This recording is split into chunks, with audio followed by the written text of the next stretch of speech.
لہٰذا شہزادہ اور وہ لڑکی گزرنے لگے۔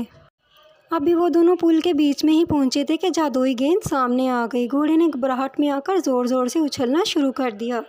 اس سے پہلے کہ کوئی روک پاتا اس نے لڑکی کو دریا میں گرا دیا۔ شہزادے نے بھی چھلانگ لگانے کی کوشش کی، لیکن اس کے آدمیوں نے اسے روک لیا اور اس کی کوشش کے باوجود اسے اپنے ساتھ محل میں لے گئے۔ یہاں اس نے 6 ہفتے تک اپنے آپ کو ایک خفیہ کوٹری میں بند رکھا۔ وہ نہ کچھ کھاتا تھا اور نہ کچھ پیتا تھا۔ غم میں آخر کار وہ اتنا بیمار ہو گیا کہ بادشاہ نے اپنے ملک کے تمام جادوگروں کو بلایا، لیکن کسی سے بھی اس کا علاج نہ ہو سکا۔ آخر کار محل میں موجود جادوگر کے بیٹے نے کہا کہ کوہستان میں موجود جادوگر کو بلائیں، وہ آپ کی پوری سلطنت کے جادوگروں سے زیادہ افضل ہیں۔ لہٰذا ایک قاصد کو فوراً کوہستان بھیج دیا گیا۔ 1 ہفتے بعد جادوگر خود آ گیا۔ جادوگر نے کہا، محترم بادشاہ، آپ کے بیٹے پر ہوا نے اس بیماری کو اڑا دیا ہے اور ایک جادوئی گیند نے اس کے محبوب کو چھین لیا ہے اور یہی بات اسے غم میں لے آئی ہے۔ آپ پریشان نہ ہوں، اس پر یہ جادوئی چادر ڈال دیں، صبح تک وہ ٹھیک ہو جائے گا۔ بادشاہ نے ایسا ہی کیا اور آہستہ آہستہ شہزادہ ٹھیک ہوتا گیا، اور جب وہ مکمل ٹھیک ہو گیا تو اس نے اپنے باپ کو سب کچھ بتا دیا۔ بادشاہ نے کہا، لڑکی کو بھول جاؤ اور کسی شہزادی سے شادی کر لو، لیکن شہزادے نے کہا کہ میں کسی اور سے محبت نہیں کر سکتا۔ 1 سال کے بعد وہ اسی پل پر آیا جہاں پر لڑکی گری تھی۔ وہ اسے یاد کر کے پھوٹ پھوٹ کر رونے لگا۔ غم کے عالم میں اسے ایک لڑکی کی آواز سنائی دی جو بہت خوبصورت آواز میں گانا گا رہی تھی۔ اس نے ادھر ادھر دیکھا، اس کی تلاش کرنے کی کوشش کی، لیکن اس کو کوئی نہ ملا۔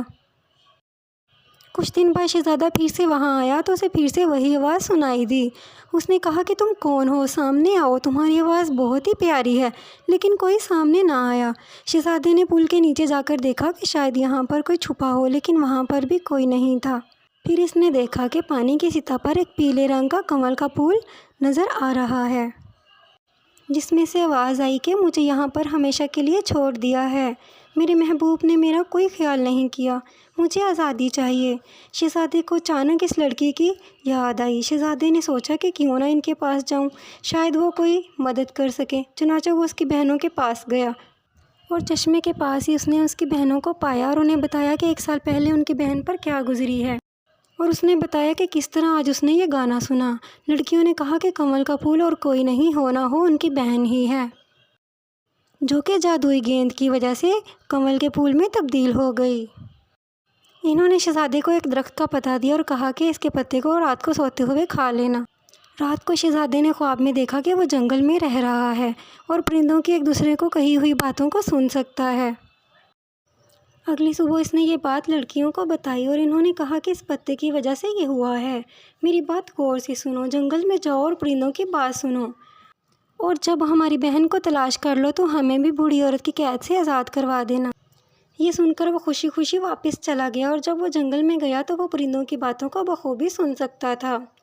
اس نے ایک چڑیا کو ایک کبوتر سے کہتے سنا کہ کتنے احمق لوگ ہیں، وہ سب سے آسان بات نہیں سمجھ سکتے۔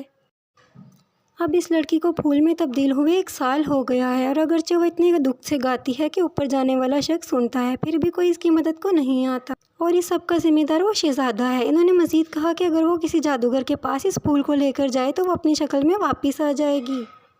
یہ سن کر شہزادہ بہت حیران ہوا۔ وہ اس پھول کو جادوگر کے پاس لے گیا۔ جادوگر نے اپنے جادو سے اس پھول کو لڑکی میں تبدیل کر دیا۔ شہزادہ لڑکی کو دیکھ کر بہت خوش ہوا۔ وہ اسے اپنے ساتھ محل لے گیا۔ دونوں نے شادی کر لی۔ تھوڑے دن کے بعد وہ باغ میں بیٹھے ہوئے تھے کہ ایک عقاب اڑتا ہوا ان کے پاس آیا اور بولا کہ تم بھول گئے ہو، تم نے ان دونوں لڑکیوں سے وعدہ کیا تھا کہ تم ان دونوں کو اس بوڑھی عورت سے آزادی دلواؤ گے۔ جلدی جاؤ اور انہیں آزاد کرواؤ، یہ تینوں شہزادیاں ہیں، انہیں چڑیل نے ایک محل سے چرایا۔